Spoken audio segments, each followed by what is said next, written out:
గడిగోసి ఒడ్డు కింద పెట్టి ఒడ్డొడ్డు గడిగోసి ఒడ్డు కింద పెట్టి ఒడ్డొడ్డు గడిగోసి ఒడ్డు కింద పెట్టి ఒడ్డు నీడల తిరిగి వసుదేవుడేడే యాలరాడే నీలవరుడు అమ్మయ్యో నిజమాయేనేమో యాలరాడే నీలవరుడు.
గలిగి పై మంద గలిగి ఆలాదుత్తలు గలిగి పై మంద గలిగి అక్కన్న కక్క శంకరుడు గలిగి యాలరాడే నీలవరుడు అమ్మయ్యో నిజమాయేనేమో యాలరాడే నీలవరుడు.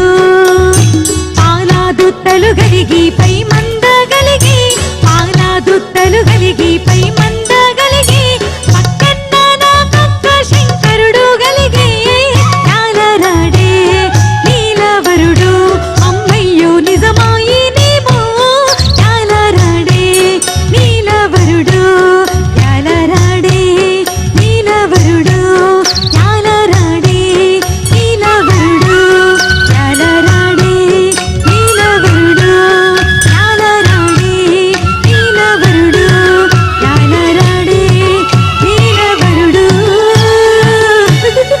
అద్భుతమైన పాట.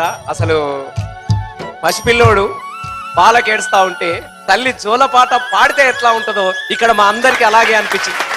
ముందుగా వందే మాతరం శ్రీగారు. మనం జానపద గీతాల్లో ఎన్నో పాటలు విన్నామన్నా.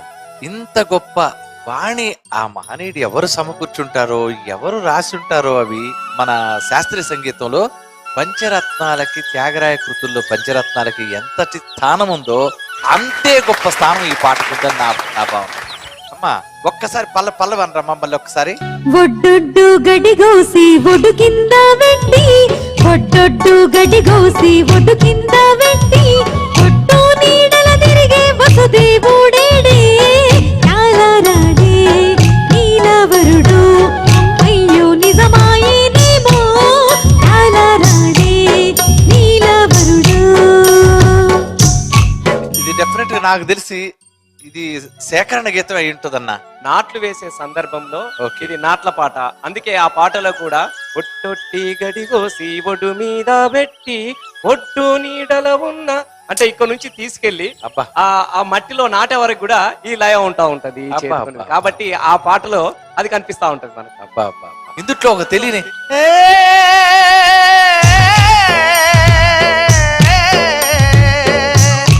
ఒక ఆత్రత అన్నా.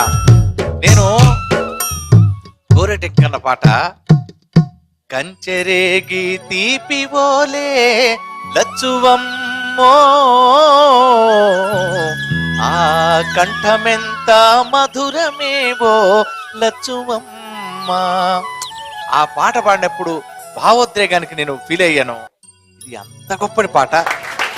వాట్సాప్ మీరు చేస్తున్న ఈ గొప్ప కార్యక్రమం మన జానపద సంపదను వెలుగుతీస్తున్న విధానం, ఇంతమంది గాయకుల్ని ఒక చోట చేర్చి ఈ ఫోక్ స్టార్ అనే దీని ద్వారా మన సంపదను వెలుగుతీస్తున్నారు. వీళ్ళు కేవలం గాయకులే కాదు, వాళ్ళు ఇక్కడ పాడాల్సి వచ్చినప్పుడు వాళ్ళు పరిశోధకులు కూడా అవుతున్నారు. మన గ్రామాలకు వెళ్ళి ఎక్కడ వినపండి పాట తీసుకొచ్చి మనకు వినిపించాలని ఒక పరిశోధకులుగా కూడా వాళ్ళు ఉన్నారు. 8 మార్కులు వరంగల్ శ్రీరామ్. శంఖంలో పోస్తేనే తీర్థం అన్నంత గొప్పగా నీ గొంతులో ఉంది పాట. ఈ పాట కోసమే నువ్వు పుట్టినవా అనేంత అద్భుతంగా పాడినావు. 9. మరి ఇప్పుడు శంకరన్న ఈ ప్రోగ్రాం చూస్తున్న ప్రతి కళాప్రియుడు నిన్ను మెచ్చుకోకుండా ఉండడు. ఎందుకంటే నీ గొంతులో చాలా అద్భుతాలు ఉన్నాయి. గుండెను పట్టి పిండేసే శోకం, అంటే ఆ శోకం ఎట్లాంటి శోకం అంటే ఆవేదన, ఒక నిలవరుడి కోసం ఎదురు చూసే ఒక వేదన ఎట్లాంటిదంటే కన్నీళ్లు కళ్ళలో నుంచి వస్తాయి, కానీ కంఠం కూడా కన్నీళ్లు పెట్టేంత స్థాయి నీకు ఉంటుంది. నువ్వు ప్రకృతి మాతవి, భూతల్లిని ఒడిసి ఒళ్ళో పెట్టుకొని కొమ్మ ఏరి ఒడ్డున నాటేసి పాల దుంతలు తెచ్చి పాల పుంతలు తెచ్చి పల్లె పిల్లల్ని పడుకోబెట్టి హాయిగా లాలించి ఒక నిలవరుడి కోసం ఎదురు చూస్తున్న నీ గొంతు, నీ ఆవేదన, నీ పాట అంత శ్రావ్యం. ఈ సందర్భంగా మీరు అనుమతిస్తే నాది ఒక చిరకాల స్వప్నం నాకు ఒకటి ఉండే. మీ సినిమా దర్శకత్వంలో వందే మాతరం సీనన్న సంగీతంలో సునీత ఇదే పాటను పాడిపిస్తారని నాకు తప్పకుండా ఈ గొప్ప అవకాశం నాకు కలిగిస్తారని మీ అందరికి మరొకసారి నేను దండా తెలియజేసుకుంటున్నా. తప్పకుండా, ఎందుకంటే ఇటు సీన్ ఇందాక పాడుకుంటున్నప్పుడే అర్థమైంది నాకు, ఓహో దీంత ఈ పాట తగిలింది అని. సో డెఫినెట్ గా ఈ పాటకి భవిష్యత్తు ఉంది, ఈ గొంతు కూడా భవిష్యత్తు.